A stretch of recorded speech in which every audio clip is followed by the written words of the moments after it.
La pregunta 5, básicamente lo mismo que la que vimos hace un rato, la 2. ¿Cuál es la relación entre las corrientes primaria y secundaria de un transformador monofásico con carga? Apunta lo mismo. Ejercicio 6. La placa característica de un transformador trifásico posee los siguientes datos. Corriente primaria, tensión primaria. Si el bobinado secundario es de 380, ¿cuánto valdrán las corrientes?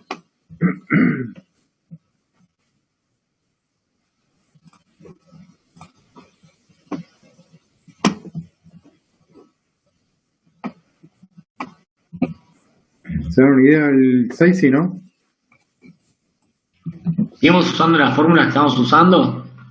Nada, y después sacamos I2. Con ese 1 sacamos ese 2. Exacto, sí. Estoy viendo algo. Sí, tengan en cuenta nomás que es trifásico.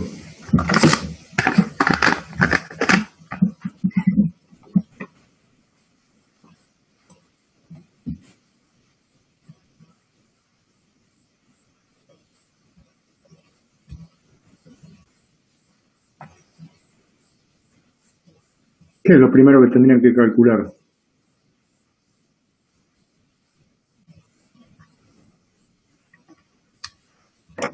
¿El valor de la corriente? No. Eso es lo que pide. Eso es lo que pide, sí. No te faltan datos, tenés que encontrarlos los datos, ¿no? ¿Qué sería lo más fácil de calcular primero?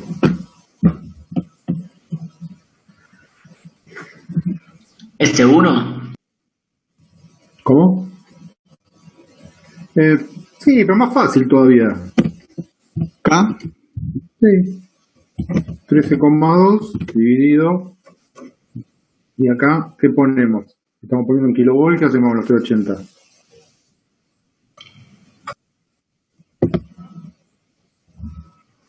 ¿Sería 0,38? Exacto, los ponemos como kilovolt. Ya con esto hallamos la relación de transformación.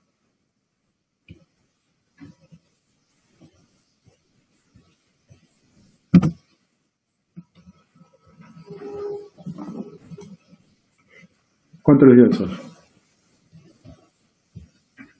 34,52. Bien.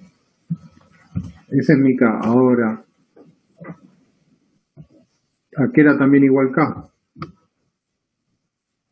K es igual a lo que acabamos de escribir, 1 sobre U2 igual a I2 sobre I1.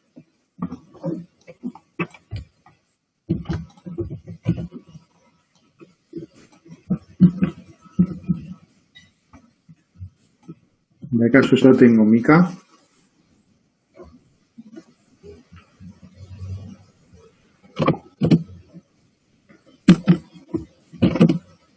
Con lo cual, de acá, y la corriente primaria, o sea, la I1 la conozco.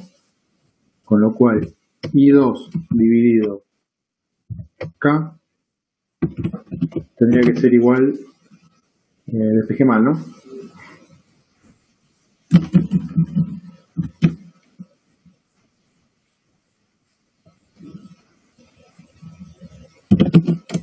Me colgué.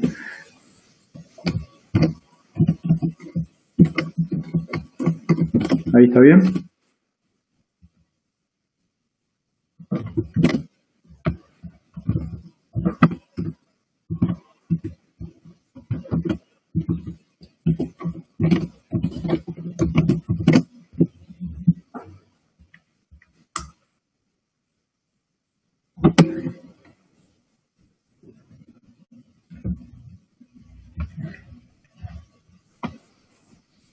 $276,21 amperes, ¿puede ser? Sí, por ahí. Amperes.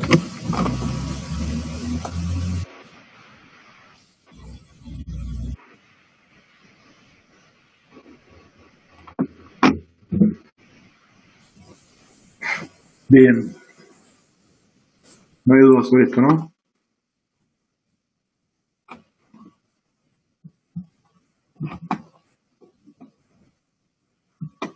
Ejercicio 7.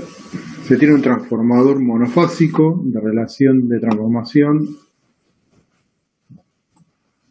230 dividido 127, el cual suministra a plena carga una potencia de 500 watts de potencia. Si la carga tiene un factor de potencia unitario, determinar la corriente que circula por el primario.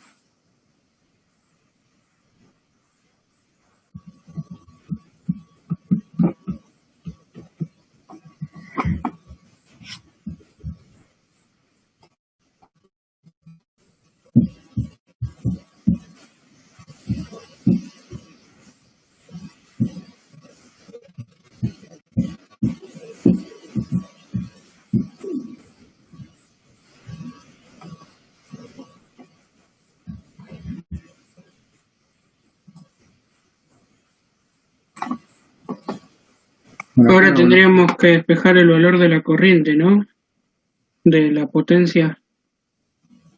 Bueno, tenemos. Sí, podés hacerlo así de sencillo. Acá te está dando cierta información que también es importante, pero se está hablando del a plena carga, lo cual sería igual a un índice de carga igual a 1. No me voy a meter en ese tema, no sé si Cataño llegó a darle la relación de qué depende el índice de carga del transformador, ¿sí? Que va en función de las corrientes, la relación que hay entre las corrientes. Y otro punto más que les está dando, que es si la carga tiene un factor de potencia unitario, ¿no? Bueno, igual son todas cositas por ahí, o sea, les está dando, esto tiene sentido así como está escrito para que se cumpla esta relación y las potencias. Después vamos a entrar un poco más en detalle qué pasa cuando el factor de potencia no es unitario y cuando la carga o cuando el transformador no está a plena carga.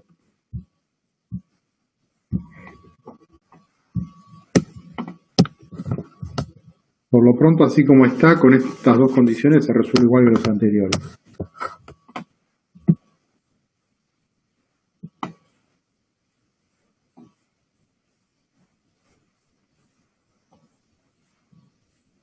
Vamos al 8.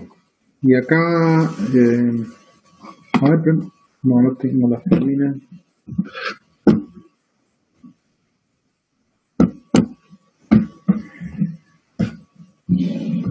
¿Tienen las presentaciones que mandó Cataño, las que les mandé del CBG? Sí, Pablo, ahí había encontrado el circuito que habías dibujado. Está el dibujito ese, ¿no? Sí, sí. Sí. Digo, recuerdan que se los comentó, digo, yo se los comento igual, hacemos un repaso sobre ese circuito, pero tampoco quiero comentar algo que todavía no lo vieron.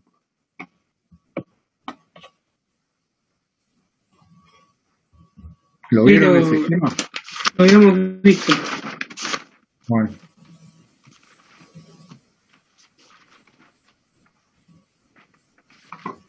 A ver si puedo dibujar algo acá.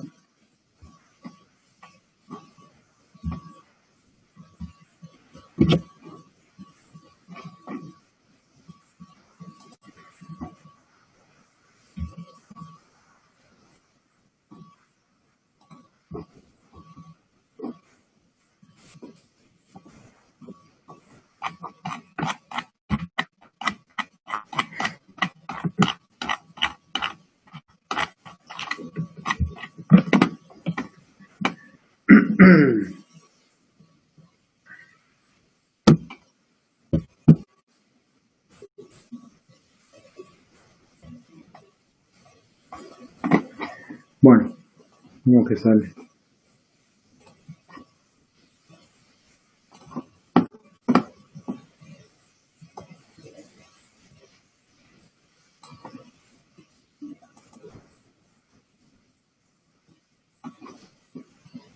Tienen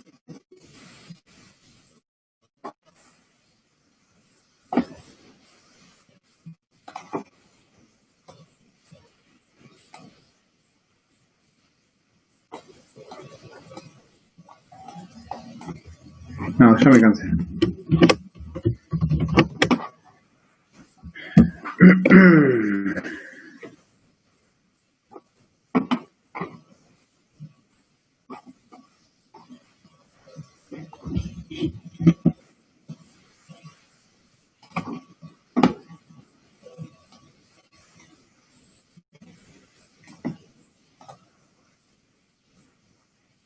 ¿Se nota que uno es una resistencia, otro una bobina?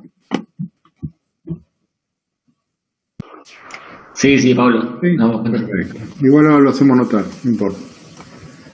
Y de este otro lado tengo también una resistencia.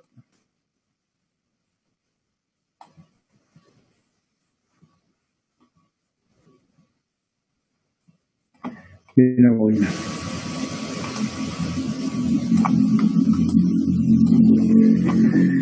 Este es mi lado primario. O sea, acá tengo uno.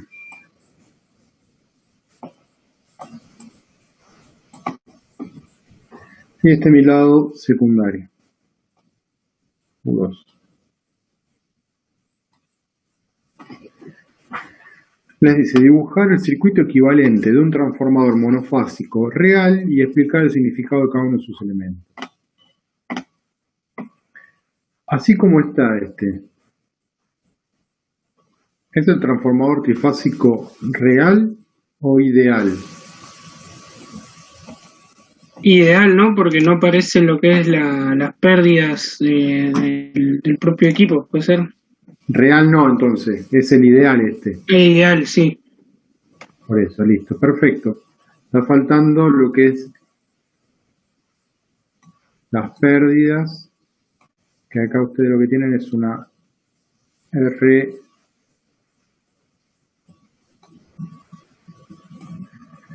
una RP de este lado. Voy a poner las letritas ahora.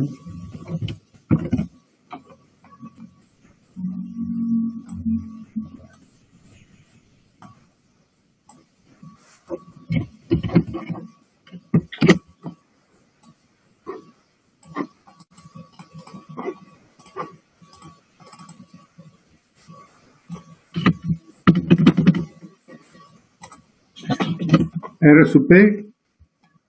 ¿Qué es R sub P?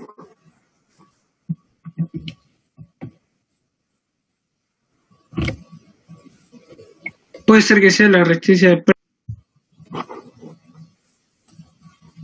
Se escuchó cortado. La resistencia de pérdida en el hierro. Claro. Y después del otro lado, bueno, acá no sé, como que se borró, tenemos una bobina. ¿Y eso cómo lo define? ¿Cómo se llama?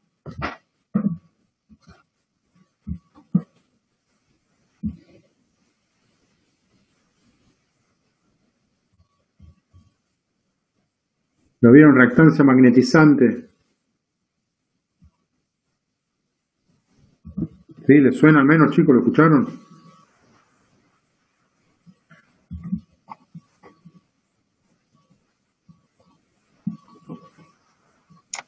Sí, Pablo, sí. Ahí estaba revisando la filmina también. Bueno. ¿Qué representa esta X sub mu? Es una forma de representar todo el flujo magnetizante, ¿sí? Que no se termina de concatenar entre un bobinado primario o secundario. Si ustedes habrán visto ese dibujito cuando les hacen el transformador así.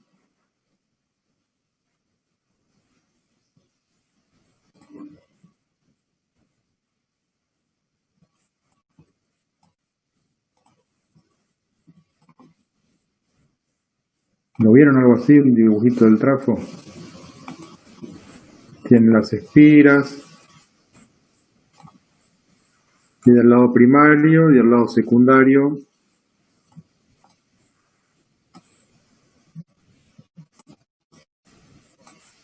Más espiras.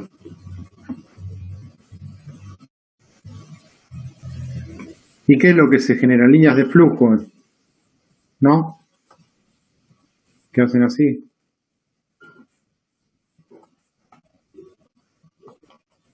¿Vieron algo de esto, chicos? Bueno, repásenlo.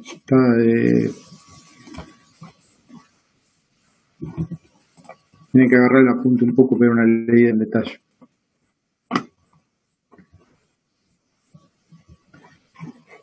El flujo disperso representa. Después tenemos del lado primario R1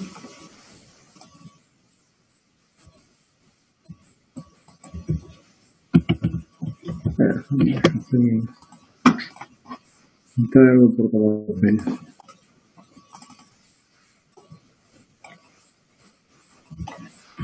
R1 que viene a representar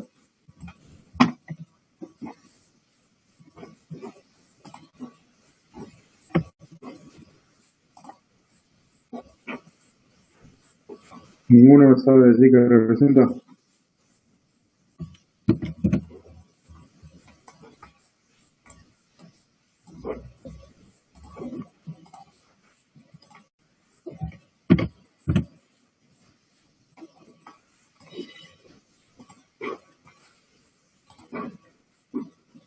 Lo que es del cobre del bobinado primario, puede ser, Pablo, y lo opuesto sería del otro lado.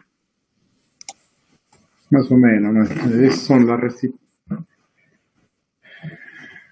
representa la resistencia del lado primario, la reactancia del lado primario, la resistencia al lado secundario y la reactancia al lado primario. A ver, no es que tiene una resistencia y una reactancia esto. El transformador en sí, ¿qué es? Acá físicamente los que yo dibujé, ¿qué es esto? Claro, es un bobinado de cobre. Exacto, es un bobinado de cobre. Entonces yo estoy bobinando ahí y el bobinado de cobre nosotros ¿qué vimos? Ya tiene. Así como termina estando bobinado, tiene una parte inductiva, una XL. ¿Estamos de acuerdo? ¿Tiene una XL o no? Sí, profe. Por eso, tiene una reactancia inductiva. Y a su vez, ¿el cobre es puro o tiene una resistencia?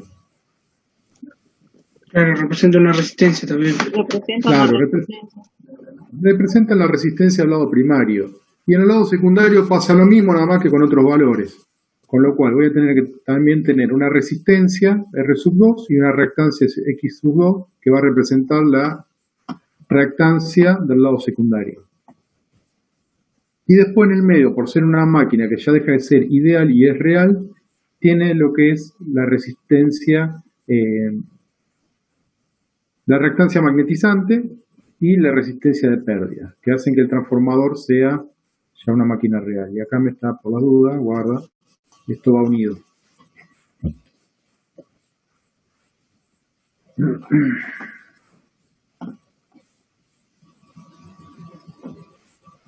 Bueno, básicamente esto que les comenté es un poco lo que apunta la pregunta 8. Vean de repasarlo. Es un punto importante, o sea, es importante conocer qué es cada uno de estos componentes para entender un poquito qué está pasando en la máquina.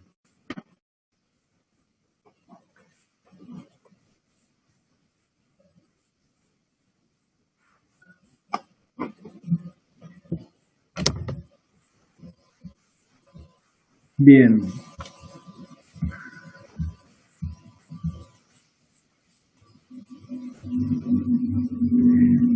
¿Vieron distintos tipos de carga en el transformador?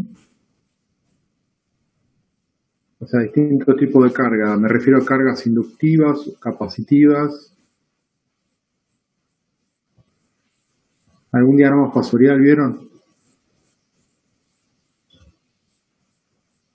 ¿No? Sí, el único que tengo marcado es en vacío, ¿puede ser? Sí, ese seguro que lo vieron en vacío. Después otro no vimos, creo. No tengo anotado nada. Y ya saltó a lo que era la clase siguiente de ensayo. Así de detallar cada carga, no creo que no hay en la filmina. En el apunte. En los apuntes debe estar seguro, decía. Bueno.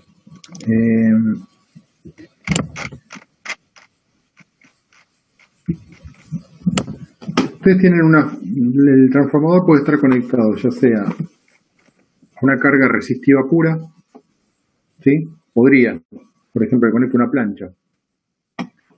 Podría conectarlo a una carga inductiva. Difícilmente va a ser inductiva pura, pero bueno, me puedo fabricar mi bobina, o bien conectarle un motor y se va a comportar prácticamente como una carga de tipo inductiva, o directamente una carga capacitiva. Voy y le conecto un capacitor en bornes al trafo, listo. Ahora, bajo estas tres condiciones, en cada una de estas tres condiciones, el transformador va a sufrir ciertos efectos. Imagínense que cuando ustedes tienen el transformador en vacío, ¿sí? Independientemente de la tensión que sea el transformador, pero del lado secundario van a tener la tensión nominal secundaria. Automáticamente, una vez que le conectan carga, ¿sí? Se va a generar una corriente al lado primario, se va a inducir una FEN, va a generar un flujo y vamos a tener una corriente al lado secundario. Esa corriente va a generar caída de tensión. ¿Sí? Vamos a tener una caída en la parte resistiva y en la parte inductiva. ¿Sí? El de X2, va a pasar en los dos, la X1 y la X2, pero analicemos el lado secundario. Va a pasar una caída de tensión en la parte resistiva y otra caída de tensión en la parte inductiva del transformador, que dependiendo del tipo de carga que tenga, nosotros ya vimos inclusive en el análisis de circuito, que la corriente va a estar atrasada o adelantada respecto al tipo de carga que tengo. ¿Qué es lo que ocurre? El secundario, en cierta forma, ustedes lo pueden analizar como si fuese una especie de un circuito eléctrico, de los que veíamos antes. Por ejemplo, de este lado estaría el lado primario. Permítanme poner acá la rama de pérdidas, por decir, la reactancia magnetizante acá, la RP. Y de este lado el lado primario. Analizando el lado secundario voy a tener una R2 y una reactancia. Y de este lado le conecté mi carga. Se me fue. Mi carga, que en principio voy a poner una carga inductiva, una L, ¿sí? Apuntando un poco a lo que pregunta el punto 9. ¿Se entiende? Tengo mi circuito, únicamente dibujé, para que sea más simple, el lado secundario, R2, X2 y la carga. Acá va a aparecer mi corriente de carga o mi corriente I2. ¿Estamos hasta ahí? Sí, profe. Bien, entonces, mi tensión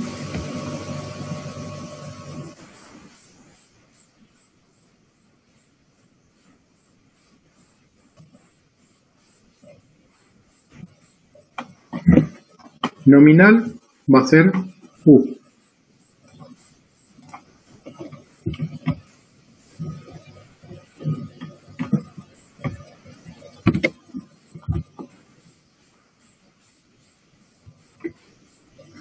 Nosotros vamos a analizar con este diagrama fasorial y a justificar qué es lo que pasa con la máquina con una carga de tipo inductiva y con una de tipo capacitiva, para poder determinar con cuál se produce la mayor caída de tensión, que es lo que me está preguntando.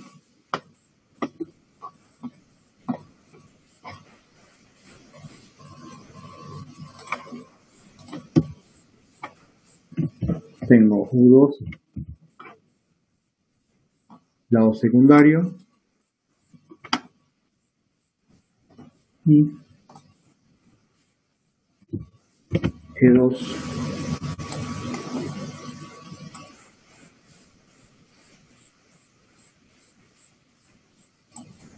¿se entiende?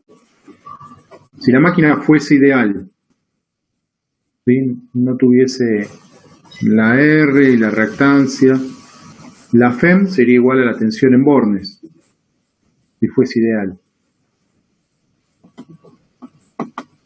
¿Sí? La máquina, al no ser ideal, la FEM que se genera en la máquina va a sufrir un efecto que se denomina desmagnetizante cuando nosotros le conectamos una carga del tipo inductiva, lo cual significa que va a perder flujo y que finalmente la tensión en bornes va a ser menor.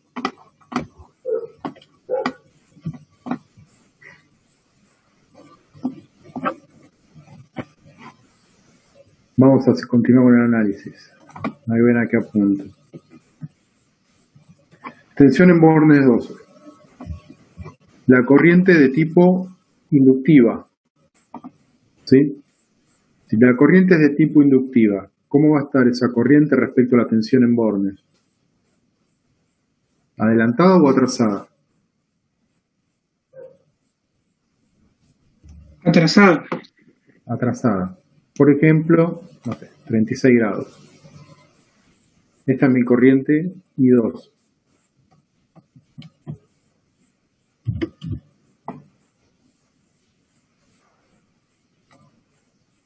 ¿Sí? Bien. Ahora, cuando circula esta corriente I2 en el lado secundario y pasa a través de la resistencia, voy a tener una caída de tensión que va a ser igual a I2 por R2. ¿Estamos de acuerdo? Sí, profe. ¿Sí? Bueno, y esa corriente o esa caída de tensión en la resistencia, ¿cómo está respecto a la corriente? ¿Adelantada, atrasada o en fase? Adelantado. No, en la resistencia. No, la resistencia.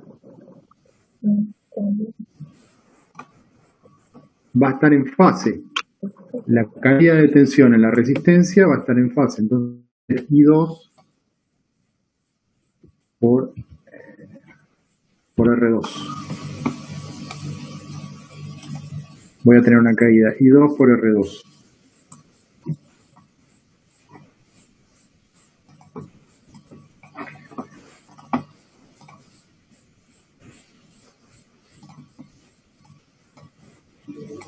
Y después voy a tener, a medida que circula la corriente, una caída de tensión en X2.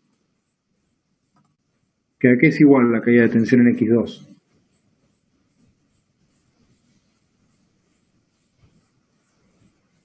I2 por X2. I2 por X2, exacto. Que va a estar a 90 grados o en cuadratura con I2 por X2. ¿Se acuerdan eso con lo que el análisis de los circuitos? Que lo teníamos a 90 grados desfasada la caída de tensión. Digo, cuando era inductivo y en atraso cuando era capacitivo. Esos 90 grados son estos que están acá.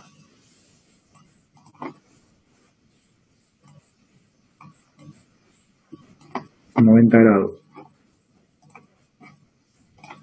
Y acá tengo, cometí un error, es I2 por X2.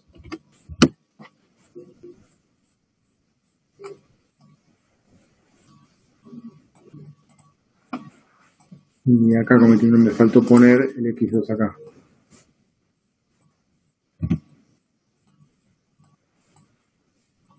I2 por X2. Fíjense que intenté hacerlo, que I2 por X2 sea más grande que I2 por R2. En realidad es bastante más grande, es entre 6 y 10 veces más grande. Imagínense que si I2 por X2 tiene el mismo módulo que I2 por R2 tiene el mismo módulo que I2 por X2, termina siendo una estufa el transformador, ¿sí? Este valor de I2 por X2 es bastante más chiquitito. ¿Me comprenden? O sea, tengan en cuenta eso cuando ustedes hagan el diagrama fasorial, porque si no queda desproporcionado y es mentira, yo les digo, termina siendo una estufa.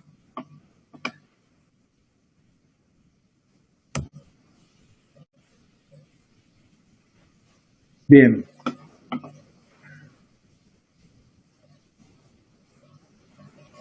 Finalmente, lo que yo tengo que hacer es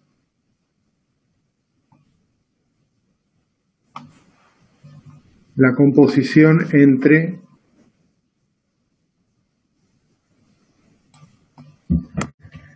las caídas de tensión. Esto que estoy buscando en verde es mi FEM.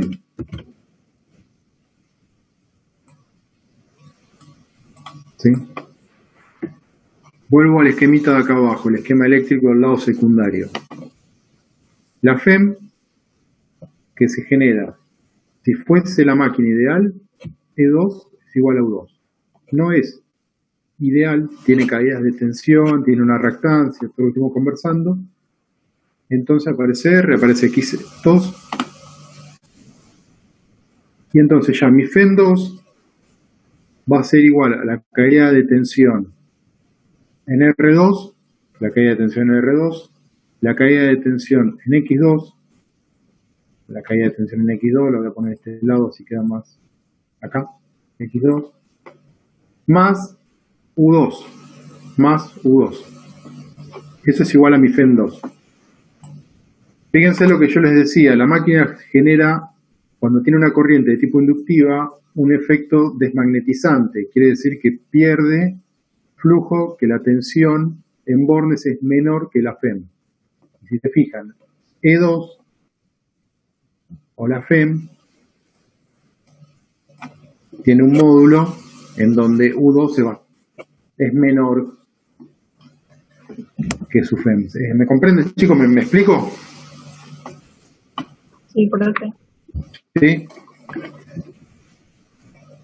Esto es en análisis fasorial para poder justificar, que es lo que les está pidiendo en el ejercicio 9, en el punto 9, justificar fasorialmente.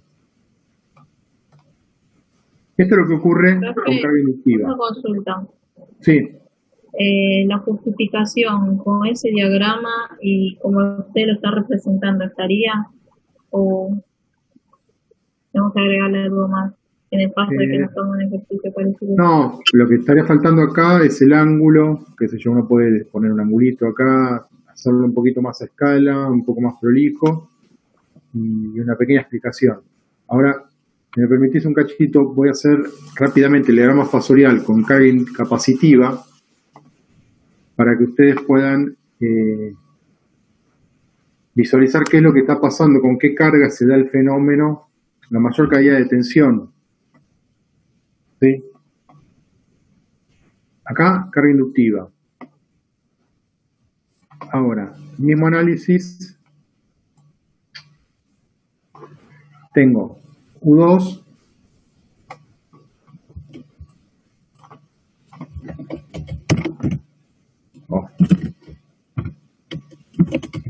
U2. Ahora, tengo una carga capacitiva. ¿Cómo va a estar esa corriente respecto a la tensión? ¿Adelantada o atrasada? Atrasada. Adelantada. No, adelantada. Adelantada. Considero el mismo ángulo que tenía antes. Entonces la corriente ahora la hago adelantada. I2 va a estar adelantada.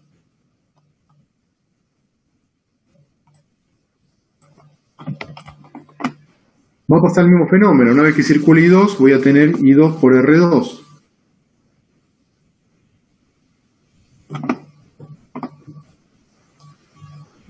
Que va a estar en fase. Esto va a ser I2 por R2.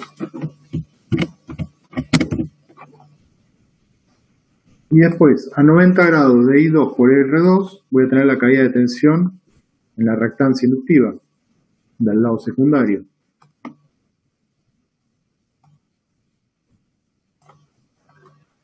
Esto es I2 por X2.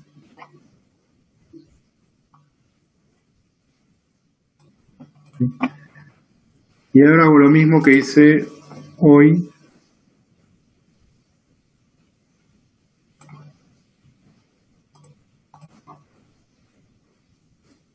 La composición fasorial. Y este viene a ser mi FEM.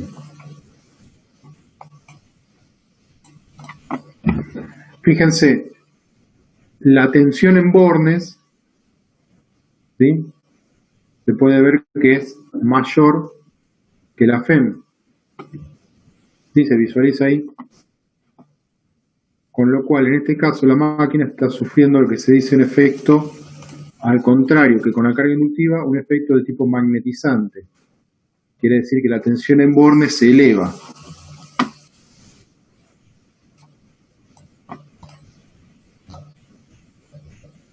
¿Sí? En conclusión, con la carga que la máquina sufre caída de tensión más grande es con las cargas de tipo inductiva, en donde se dice que la máquina sufre un efecto desmagnetizante. Con cargas de tipo capacitivas, las máquinas sufren un efecto magnetizante, quiere decir que la tensión en borne se eleva. Algo intermedio, o en realidad lo que termina pasando con una carga, por ejemplo, resistiva, si nosotros hacemos el diagrama espasorial, van a tener U2, van a tener en fase con U2 y 2 por R2, va a ser este pequeño fasor que estoy haciendo acá, y a 90 grados y 2 por X2, que va a estar como se los indiqué acá. Hacen la composición y les va a dar un poquito